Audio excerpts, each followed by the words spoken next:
Peut-il y avoir une bonne nouvelle dans le jugement? C'est ce que la Bible nous affirme et ce sera notre sujet d'étude pour cette semaine à partir de ce sabbat 22 avril.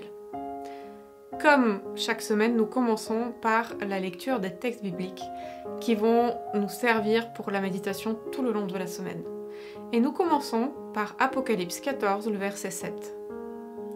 Il disait d'une voix forte: « Craignez Dieu et donnez-lui gloire, car l'heure de son jugement est venue, et adorez celui qui a fait le ciel, et la terre, et la mer, et les sources d'eau. » Continuons dans le psaume 51, les versets 1 à 4. Au chef des chantres, psaume de David, lorsque Nathan le prophète vint à lui, après que David fut allé vers Bathsheba. Ô Dieu, aie pitié de moi dans ta bonté.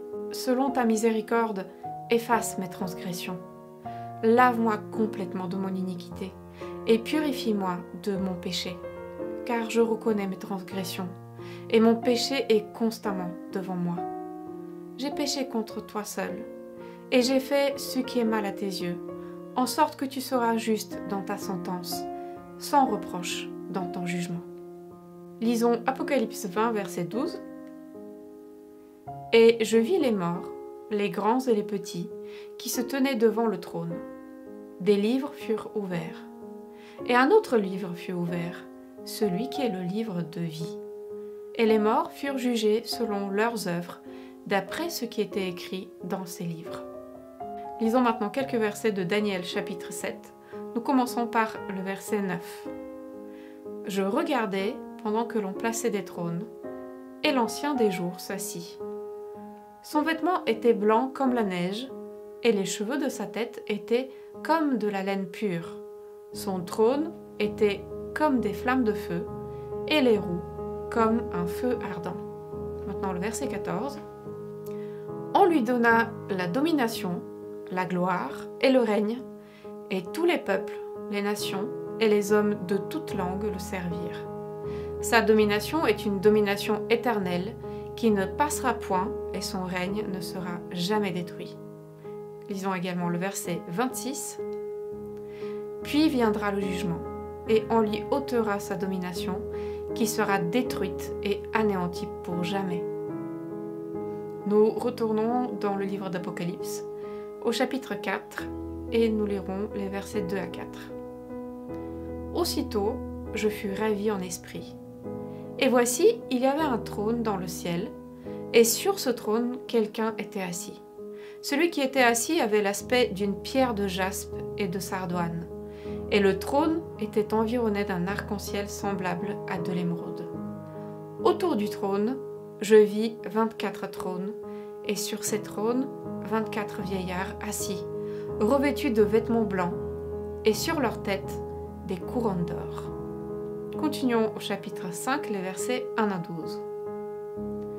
Puis je vis dans la main droite de celui qui était assis sur le trône un livre écrit en dedans et en dehors, scellé de 7 sceaux.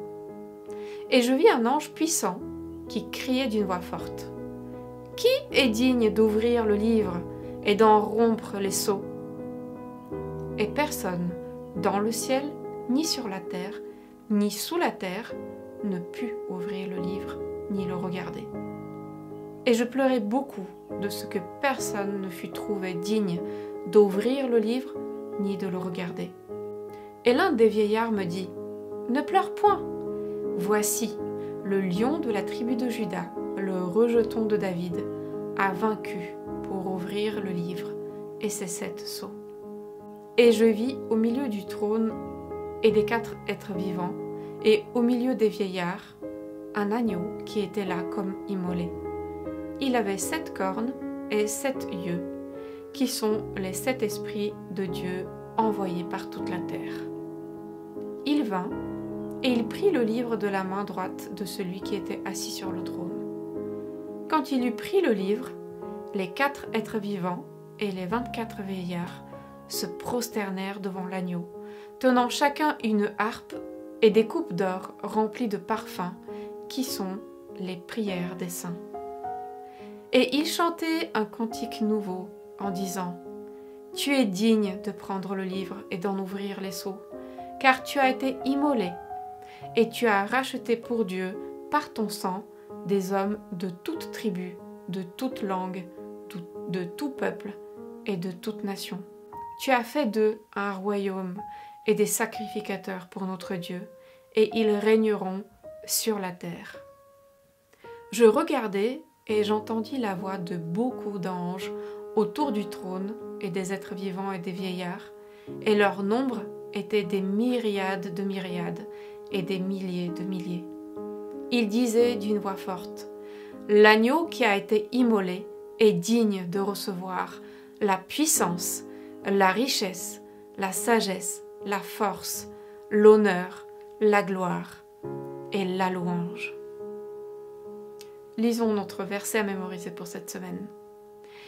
Il disait d'une voix forte: craignez Dieu et donnez-lui gloire, car l'heure de son jugement est venue, et adorez celui qui a fait le ciel, la terre et la mer et les sources d'eau. Il s'agit d'Apocalypse 14, verset 7. Si la Bible a jamais été claire sur une chose, c'est que Dieu est un Dieu de jugement, et que tôt ou tard, d'une manière ou d'une autre, le jugement qui manque tant ici et maintenant, va venir, et il sera administré par Dieu lui-même, le juge de toute la terre. Ou, comme Paul lui-même l'avait écrit, ainsi chacun de nous rendra compte à Dieu pour lui-même. Une pensée effrayante, n'est-ce pas? Devoir rendre compte de nous-mêmes devant Dieu, le Dieu qui connaît les choses les plus profondes, le Dieu qui amènera toute œuvre en jugement au sujet de ce qui est caché, soit en bien, soit en mal. Pourtant, en fin de compte, le jugement révèle la bonté et la grâce de Dieu et le fait qu'il est à la fois juste et miséricordieux dans sa façon de traiter ceux qui sont sauvés et même ceux qui sont perdus. Cette semaine, nous explorerons les thèmes les plus profonds du jugement en relation avec le grand conflit qui fait rage dans l'univers.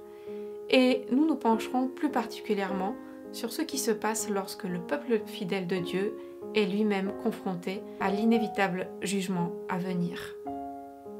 Retrouvons-nous demain pour poursuivre cette étude.